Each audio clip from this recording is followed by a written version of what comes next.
السلام عليكم ورحمة الله وبركاته. أهلا بكم متابعينا الكرام، معاكم أخوكم محمد جلال، ودي قناة بي أي اي جي بنتكلم فيها عن كل ما يخص الطبعات وصيانة الطبعات.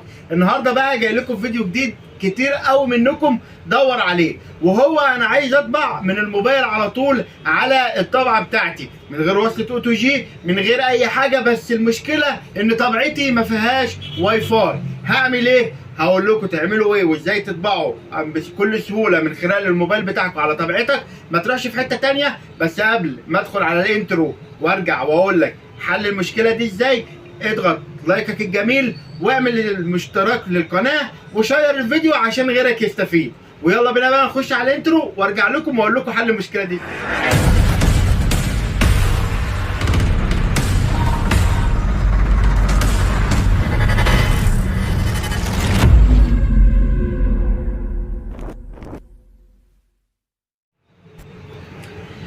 اهلا بكم من جديد. رجعت لكم بعد الانترو وقلت لكم قبل الانترو ان احنا ان شاء الله في الفيديو ده هنعرف ازاي نطبع من على طبيعتنا من غير واي فاي، يعني ما يكونش فيها خاصيه الواي فاي بكل سهوله وفي دقيقه واحده. بالنسبه لك انت هتعملها في دقيقه، ممكن الفيديو يطول معاك شويه، بس ده عشان خاطر اوضح لك الموضوع باختصار وبكل تفاصيله.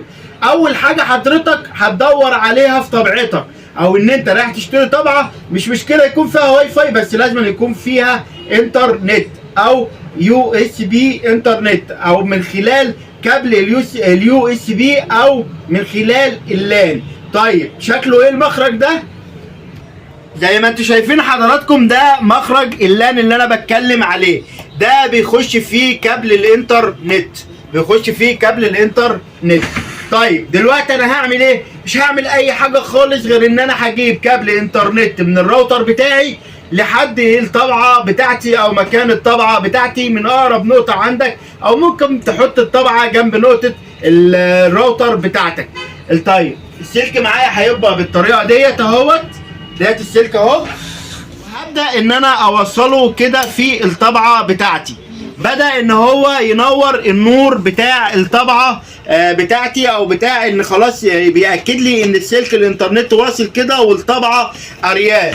طيب انا كده خلصت كل حاجه تخص الطبعه، كل حاجه تخص الطبعه. انا مش هعمل اكتر من كده في الطبعه، ان انا هوصل سلك الانترنت من الطبعه للراوتر بتاعي او الاكسس بتاعي او نقطه الانترنت اللي موجوده عندي. هعمل ايه بعد كده؟ بعد كده هتخش على موبايلك الجميل ويلا اوريكم الشرح على الطبيعه.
تمام كده طبعتنا طبعت معانا نفس الفايل اللي انا كنت موريه لكم على واحنا بنعمل الموضوع من على اعدادات الهاتف او من الهاتف.